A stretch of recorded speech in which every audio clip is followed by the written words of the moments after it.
It's not leaving any room for doubt there. This past New Year's Eve, I was in New York City. Has anybody ever been to New York City?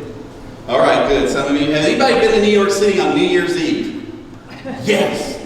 Anybody been to Times Square in New York City? Okay, all right, yes.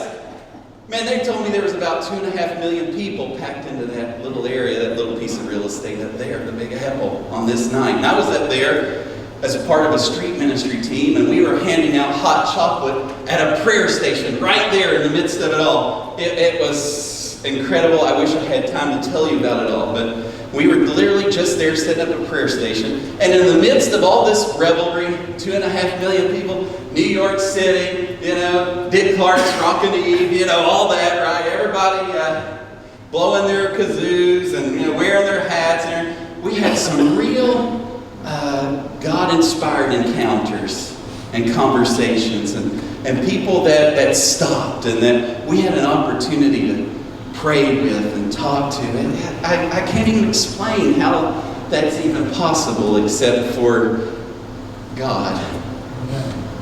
But I want to tell you about a specific man named Bob that I met. Bob's an African American, I'm going to guess in his 40s, maybe a little older, late 40s.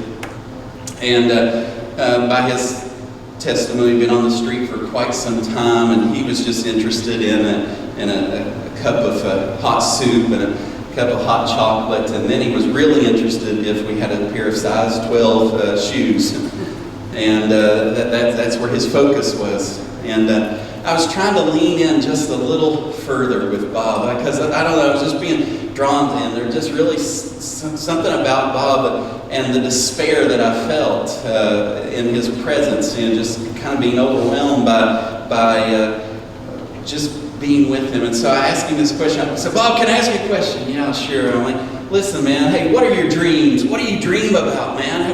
How do you see your life? What are you wanting to happen? There was a long pause.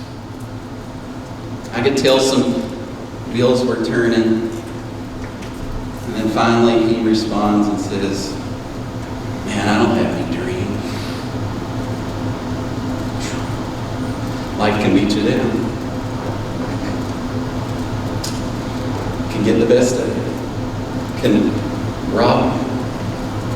Can steal and destroy. Even dreams. Leave you at the place where you're wandering around Times Square on New Year's Eve, when it's supposed to be a time, right, when people are looking ahead, right, looking forward. What are people doing? They're making resolutions, right? What are resolutions about? It's everything they're going to achieve and accomplish in the coming year, right? I mean, this is the moment, right? This is the place of all places, right? And here's Bob. No dreams. It's a desperate place, I think, to be in. Bob can't spend a whole lot of time with us because he's got to be on his way and making his way to the shelter for the night before they close the doors and all the beds are given away. That's just his reality, at least on that. I haven't been able to escape this idea of no dreams.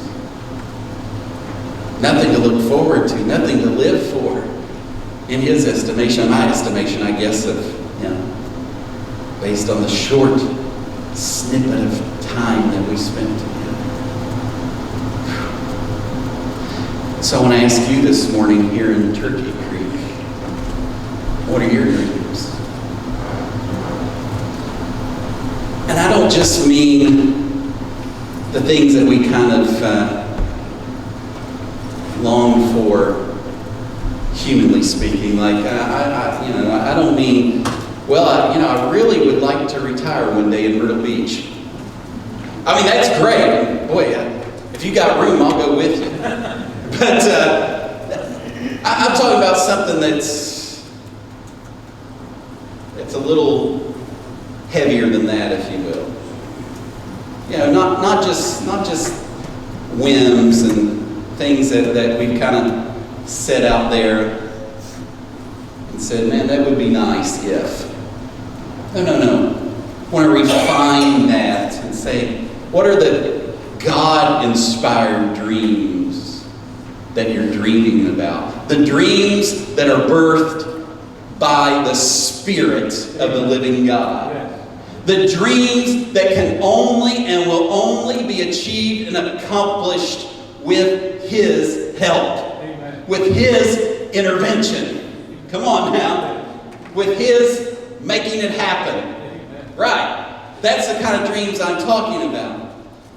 And if you're struggling with that this morning, some of you, I know, light bulbs are going off all over this congregation, but if you're struggling with that this morning, this is an opportunity for you to maybe allow the Holy Spirit to begin to plant and birth in you a God-inspired dream. A God-inspired dream for your family. A God-inspired dream for your life. A God-inspired dream for Turkey Creek Church of the Nazarene. A God-inspired dream for Martin County. I don't know. Let's not put any limits on it today. Will we do that? Okay, let's not box God in. Let's not say that it has to happen in the way in which I think it should happen, in the way in which I would prefer that it happen. But could we covenant together this morning to say, God, however you want to bring it about, however you want to do it, however you want to fulfill it, I'm up for it. Can we say that together? I'm up for it. I know that's maybe easier said than done. It's not easy, but it is simple. Think about that one for a minute. It's not easy, but it is simple. It's, God, will you come and do what only you can do? I gotta tell you, it's a good place to be living. It may be a little frightful. Yeah, I get that. Been there, done that, bought the t-shirt. Every size and color. You say, well, what do you mean, Kevin? Well, once again, I'm glad you asked. I mean, I was living comfortably and pastoring just a wonderful church that had 20 years of traditional style ministry and really seeing some of the fruit and yielding harvest, and particularly in our last assignment, and just cruising along, man. Just enjoying the lane that I was in. But there was something restless within me even still. And, sometimes you don't know what that is or what that's all about. I mean, sometimes it's just indigestion. But this was something more than that, okay? Because it didn't go away, all right? It just kept coming back and gnawing, all right? And finally it became clear to me that God was birthing a dream in me of getting out of my comfort zone. Whoa. Of changing lanes. Hello. I mean, I'm not an old man. You can tell it by the gray in my hair, but I'm not a young man either. I mean, this is not really the place in life where you kind of start being a pioneer or reinventing the wheel, This is the place where you start just enjoying and moving into that next phase of your life that everybody looks forward to, right? No, but it seemed like God was just really wrestling with me about would I be willing to step out of my box. So I'm right there with you, okay? Would I step out of my box and would I go after lost sheep? And I won't revisit that whole story for you this morning because I fleshed a lot of that out with you last time I was here last year. But so long story short, here I am compassionately going out to reach people that, quite frankly, have never been or never would on their own enter into a setting like this. That weren't raised a part of the church or have had things happen to them in their lives that have caused such great pain and loss and hurt that they are stuck. They're paralyzed, okay? They don't know what to do. They don't know which way to go. That's why we call our ministry the intersection, because at intersections, they are places where you're deciding which way to go. And so here I am, and leaving the comforts of that situation of traditional ministry and going out into doing something that's really a new thing for me and kind of out of my element and just saying, God, just dream it, man. Just dream it as big as you want to dream it. I'm up for it. And so, as you know, I then had to go and get a job. So here I am. Now hear this. This is just helping you understand that I know that which I'm inviting you into. Okay, here I am working at a fast food restaurant called Moe's, right? You do that when you're in high school, not when you're in your 40s.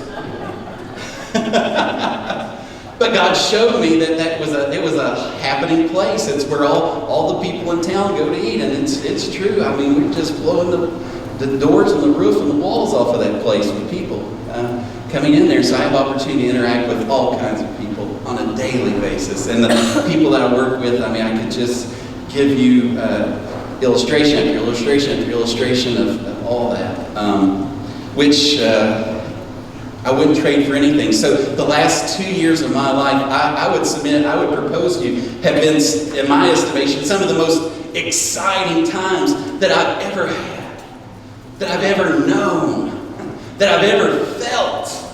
And it's been some of the most uncertain times, some of the most unsettling times, quite frankly, but some of the most incredible times.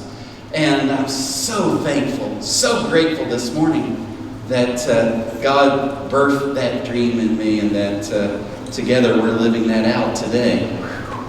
It's amazing. It's amazing. So remember what we said about the God-inspired dreams from the verse. It was for who? It was for sons and daughters. It was for young and old. Nobody left out. So wherever you're at on the spectrum this morning, it's for you. This is not one of those messages. It's like, oh, I wish so-and-so was here. They really needed to hear this.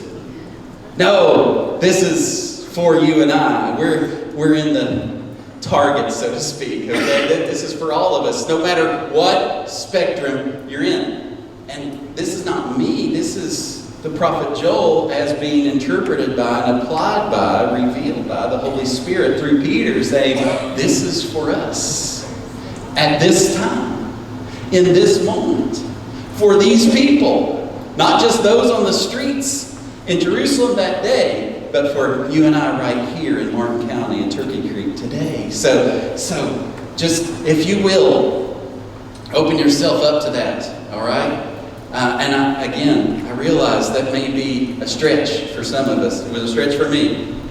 But if you'll allow yourself to go there, and remember that this is God that is going to be supplying. God that's going to be providing. You see, you and I don't have to have it all figured out. All we have to do is just be willing to let Him dream God-inspired dreams on our behalf. And He'll put them in us. He'll give us that longing. He'll give us that desire. He'll show us how it's going to be fulfilled in us and through us.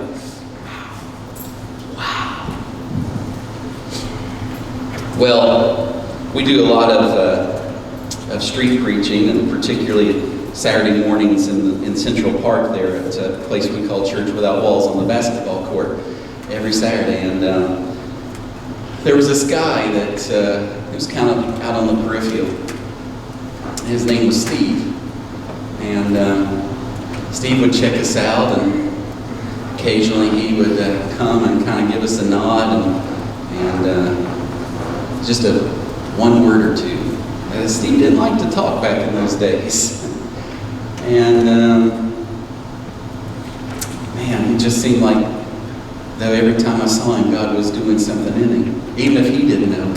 Even if he didn't realize it at the time. Man, God was birthing something in him. Steve, at one time, has been diagnosed a paranoid schizophrenic, has spent 40 years in the grip of addiction, and seen his life ravaged by drugs, and dreams dashed, hopes deferred, and living in some darkness. But God was quickening. And God was awakening. And God was birthing something in him.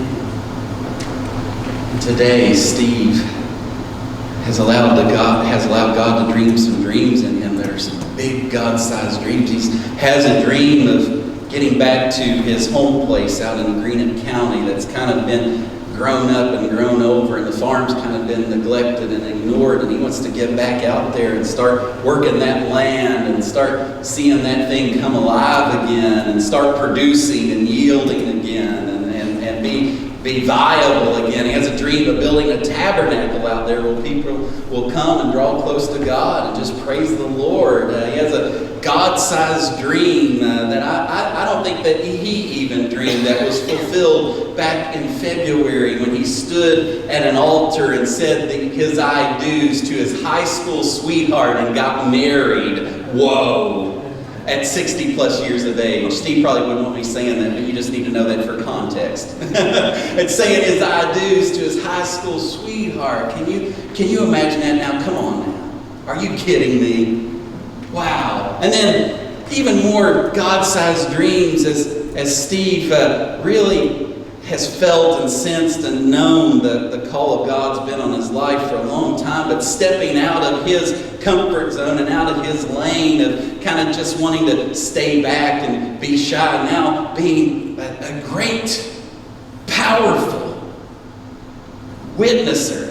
I didn't know if that was a word, but I just kind of coined it, a witnesser. Testifying to the goodness of God. To the freedom that's found in this gospel of Jesus Christ that's for all people. As he connects with people, because he's been on the streets, he's lived without a roof over his head. He knows what it's like to have that craving that can only be fulfilled by a foreign substance, okay? But today he's allowed God to change all that and transform all that and healing from all that and setting free and giving him a new horizon and provide new opportunities and give him a ministry. And so on next Sunday morning, a week from today, we will be issuing Steve Walker a local minister's license in the Church of the Nazarene. And Steve is here today. Praise God. Right there he sits. As a testimony in person of what a life can be like when a life is allowed, when God is allowed to dream a God-sized, God-inspired dream in a person, to bring them to places that they never conceived of, never thought possible, never thought would ever be a reality. But that's you and I in our flesh alone, right? We need more than that. And according to our word today, God has provided that in His very Spirit. Coming to take up residence within. Coming up to live and dwell inside of the likes of you and I. So I ask you again, what are you dreaming about today? What are your dreams? Are you limiting God? If you'll allow me this, I grew up in Eastern Kentucky, and I know what it's like for people to kind of hold you back and look down upon you, and you think less of yourself, and you say, I don't know, nothing big can really ever happen for a guy like me. Yeah, I thought that too. And then, God has His own plans. And so I want to share just real quickly one more little story about where God's brought me for, because I had a dream. And I'm so glad today that God gave me a God-inspired dream. Because, when I really had no intention, no interest growing up in ever being involved in theater productions. And I got to college, and as a requirement for the humanities course, I had to audition for a play. And the only reason that I went to audition for the play was to fulfill the requirement, with no intention or interest or thought that I would ever actually be cast in this play. And wouldn't you know it, I get a role. And it can't like be one of those roles of just like a townsperson over here that's just, it has to be a speaking role. Like it's an actual speaking role where you got to go out on this stage in front of these people in this place and deliver these lines from memory. You don't even get to, hold the script, You gotta bring this thing out to life, right? So man, but through that process, I don't know, I really got turned on. I really kind of got into it, and so started doing more plays and just getting involved in that whole scene, and writing plays, producing plays, directing plays, moving to Nashville, Tennessee to go to an Institute of Art to pursue this passion and this dream that I had, and so getting involved down there. And in the midst of directing this play, I had a cast member that said, "Hey, why don't you come to a Bible study with me tonight?" At that time, man, I wasn't living for God. I'd been raised in the church, but I wasn't living for God. And so, I was kind of like, I don't know if that's for me. I don't need Bible study, right? I was raised in church. I'm so glad. My wife, unbeknownst to me, she'd been passionately praying and interceding on my behalf. And she had people all over the country, back home and other places, praying and interceding on my behalf. I mean, I was the last one in the room to recognize and realize how far gone I was and what I actually really needed. Come on now. Sometimes we can be the last to know. And I was that guy. I was that guy that was standing in the room and somebody has to come and tap on the shoulder and say, "Hey, by the way, that's you." So, praying and interceding. So I go into this Bible study just to, just to be a nice guy, right? I mean, directing this play, here's this guy, and the Bible's like, okay. And when I go to that Bible study, with about 4 or 5 guys, I mean, it wasn't like, it was just at this guy's house. God birthed in me a God-sized dream that I wasn't looking for, didn't know I was going to be a part of. But in the midst of that Bible study, these words on the page became so much more than black and white type. They became living words. And it wasn't just as if I was reading a story about somebody else. It was as if God was speaking right to me.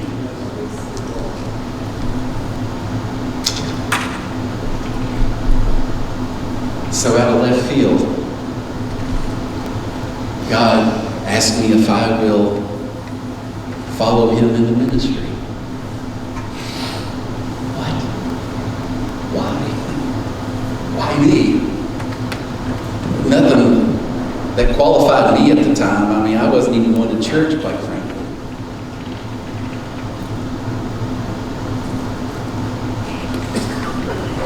But the Lord,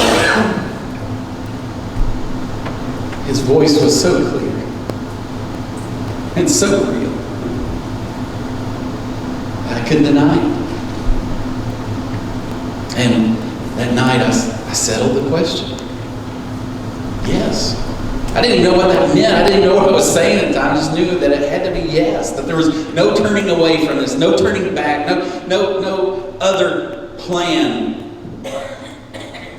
So I get home that night, and I think my wife had been praying and believing, but I think even she was like, "Whoa, pump the brakes for just a minute."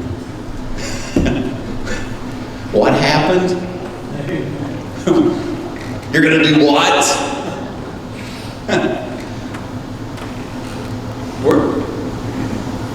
And it was overwhelming for all of us to figure out, to get a hold of, to just...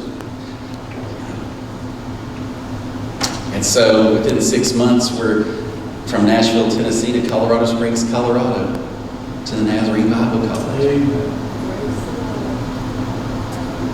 Then from there, in our first assignment in Titusville, Florida, Central Florida District. Then from there to Kingwood, West Virginia, up in Preston County. From there back home, back in Ashland. And now here we are, 20 years later, still doing it, but doing it a little differently. And it's been the most incredible journey that nobody could script. See what I did there? And plays depend so much on scripts, right? But this was one that nobody could script. That it was just born from God.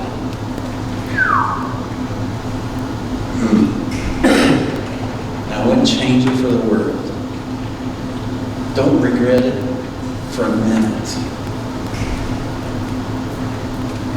Because God's dreams are always the best dreams for His people. And so I invite you, dreams and God-inspired dreams. Allow Him to speak into your life, into your heart, into your situation, into your circumstance, into your family, into this community, into this church. And just be a part of this incredible, remarkable, astonishing dream of God. You know, I've been hearing a lot about Dream Martin County. Bet you have too, right? What's your part in that? I don't mean as a church here at Turkey Creek. I mean, I know everything that your pastor is telling and reporting and sharing, and man, he's oozing with it, okay? But what I want to ask is, what's your part in that? What's your role in that? You fill in your name here, okay? Since I don't know you well enough to call you out, because if I did, I would. What's your place in that? What's your part in that? What's your role in that? How's God moving and using? What's He doing in you and through you to bless others? Whoa, come on now. Come on now. He's gifted you. He's anointed you. He's called you, each and every one of you, to have a place in this, a role in this. Yeah. This incredible story that He's writing.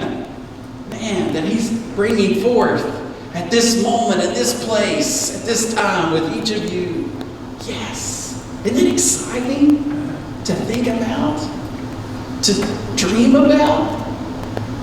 What will it be like a month from now, 6 months from now, a year from now, if we allow God to just breathe some God-inspired dreams into our spirits? And we give them flesh. Hello? We give them flesh, right? And let them come alive, right? Isn't that what Ezekiel saw so long ago? He saw a valley of dry bones, right? But God began to breathe on those dry bones, right? What everybody saw is just skeletons. God saw so much more, didn't He? Or He wouldn't even bothered, right? But He breathed on that. And He said, no, that's not dead. Oh, come on now. And so He breathes on that, and all of a sudden those bones are coming together, right? They're starting to get upright and walk again, and flesh is coming back upon them, right? Isn't that what we're talking about here? The Spirit of the living God that's giving life, dreaming dreams, doing amazing things. That these Peter and these others that man, they didn't just stop there, they just kept going. They didn't know they were supposed to stop. They just believed Jesus when He said, Jerusalem, Judea, Samaria, and to the ends of the earth, until you and I today are living examples. Whoa. Whoa. We're living examples of their faithfulness. Hello? We're living examples of their testimony. Come on. Yes, you and I right here now. We are fruit of that very day.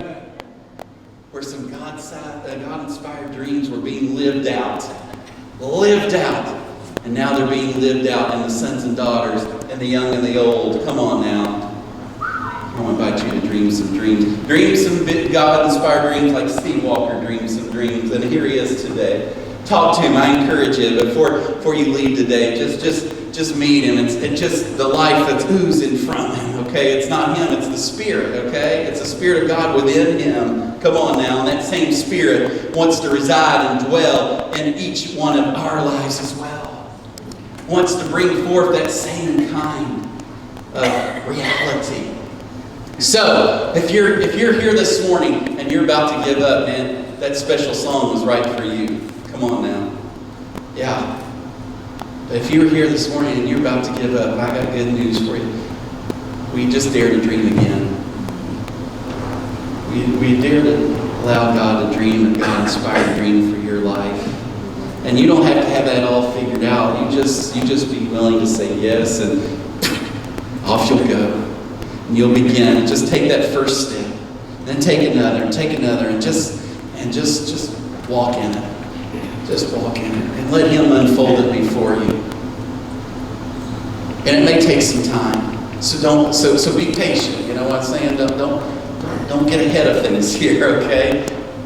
Things unfolding. But have hope this morning.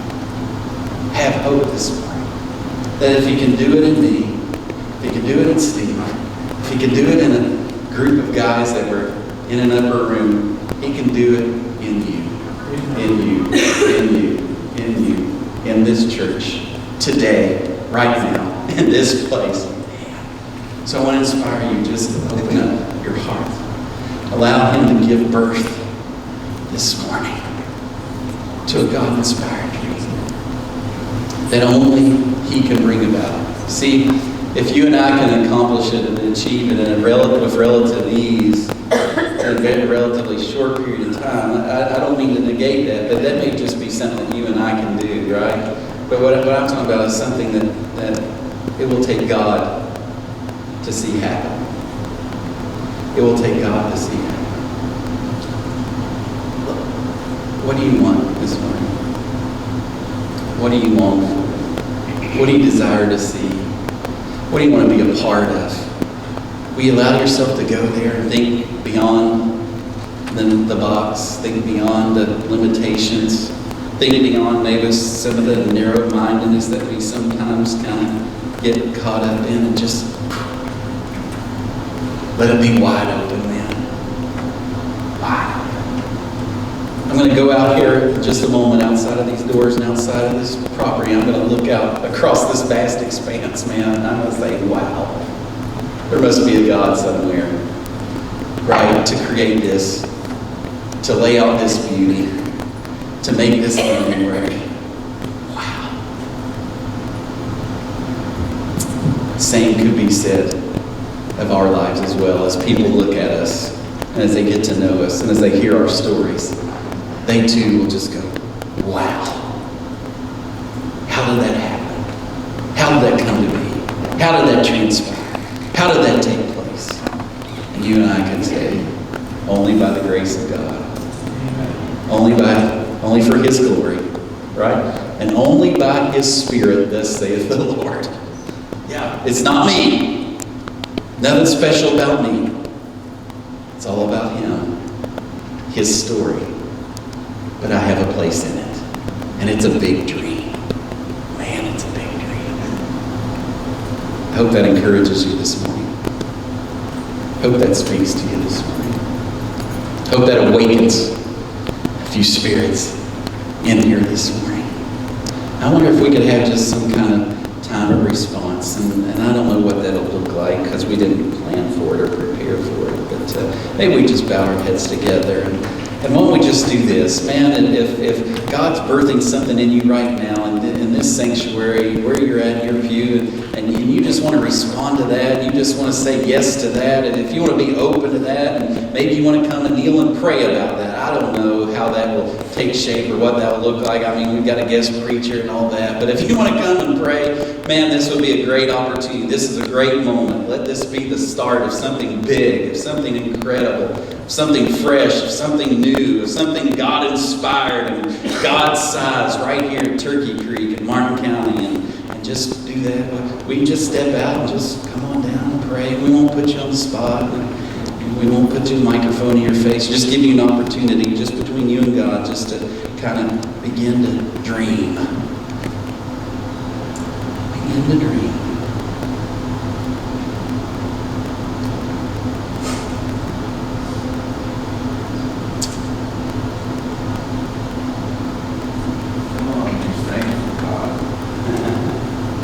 Are there angels here this morning? Are there hearts open?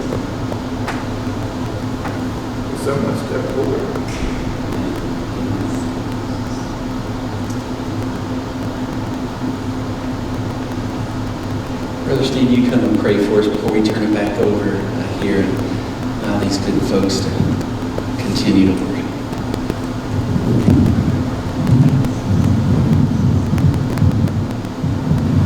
Gracious God,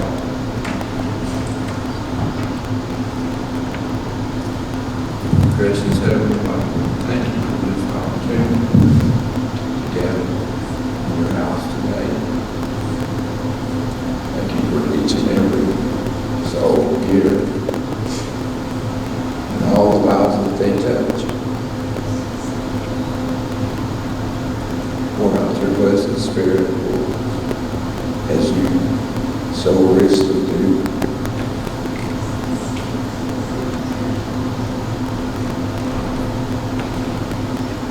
Let us walk in your light, Lord, so we are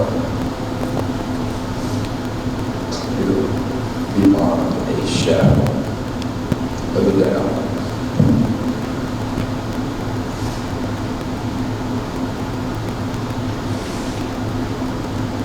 May our hearts be filled with your love.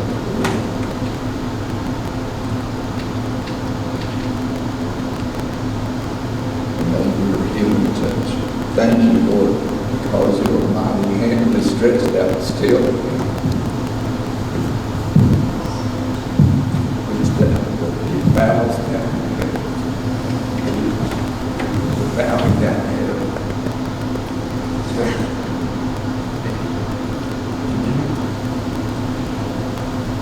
The blood of the precious Lamb.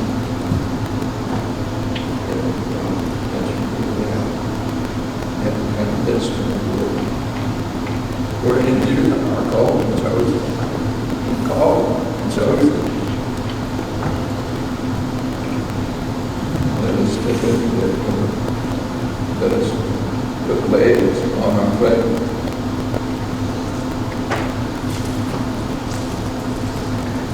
What in your blessings.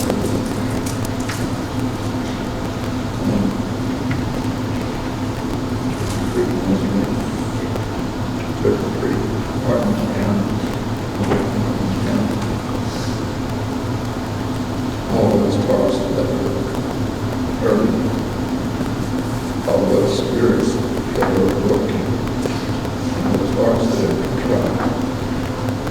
These are the offerings we know that you don't care about the blood of the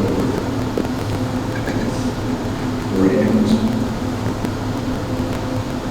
You want our hearts, Lord, fill up our hearts. As only you can. There's a place there. And only you feel. Please, as we hear you, let us know. Because you said you would come in. And so, and we will do.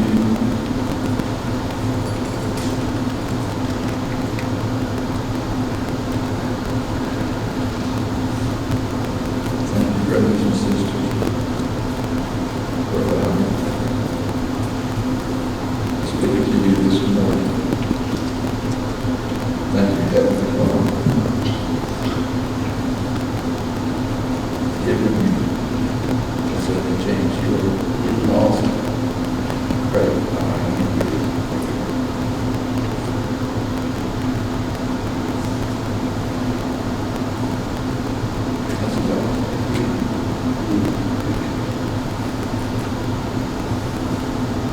let us receive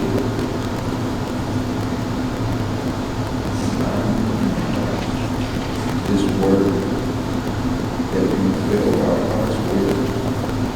You said you would write on our hearts your word, and it would stand forever. Forever. Thank you, Lord. Thank you, Heavenly Father. Thank you for hearing me cry. In the blessed name of Jesus.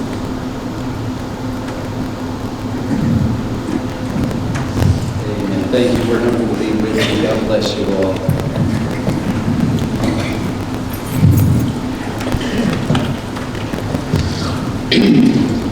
Kevin, we thank you for that challenging word.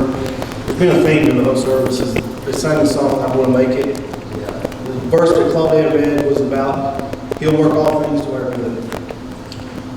He gets up and he preaches on God-sized dreams, allowing God to work dreams in your life. I don't know if you looked at your bulletin this morning. Did you read what the verse said? Let us not become weary in doing good. For the proper time we will reap a harvest if we do not give up. That was the verse that was in the bulletin. We're going to take a love offering before we're dismissed this morning for Kevin. Most of you know that he stepped away from his comfort zone. He had shared that. And we're going to take up a love offering for him and Robin this morning. And as the usher, we've got the place water. If someone comes, just play something softly. And I ask that you give generously, help support him and what he's doing in his ministry. It's good to have Steve be bold and stand and talk about what God's doing in your life. Heavenly Father, as we come to you now, we thank you for your love and we thank you for your mercy.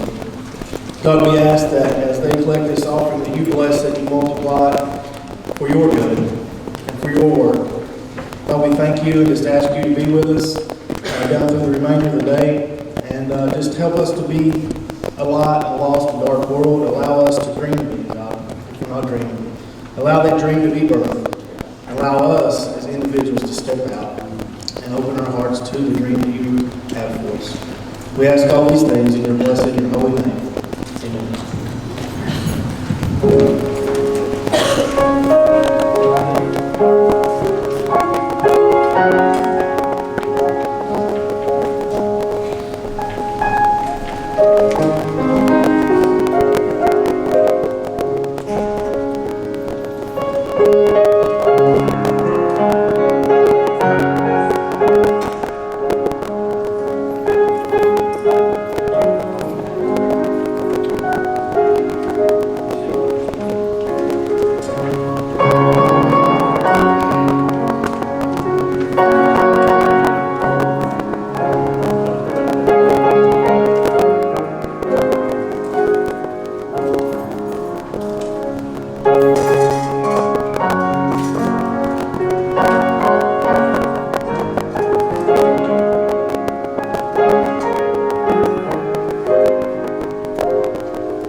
Thank you all for being here this morning. You're a beautiful looking congregation. There'll be no service tonight at 5, but there will be choir practice at 5:30. So those that are in the choir, there will be choir practice at 5:30. Thank you for being here. You are dismissed.